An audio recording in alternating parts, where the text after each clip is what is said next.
All right, so window restore full screen controls whether a window should restart to full screen mode if it was exited in full screen mode. So by default, if you set this to full screen and you quit and you open it again, it's not going to start up in full screen. If you set this to true and you set this to full screen and you quit and you open it again, it's going to go full screen immediately, right?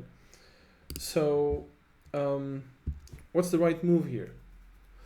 Well, it kind of depends on what I'm doing in VS Code. Nowadays that I'm going through these settings, I tend to switch a lot, switch back and forth between VS Code and the browser.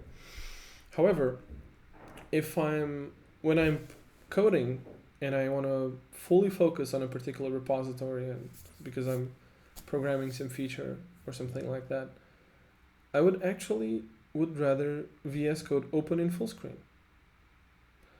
So if I quit in full screen, do I want it to restart in full screen as well? Probably. Well, I guess so. So I'm actually, it's a small feature, but I'm going to leave this one set to true.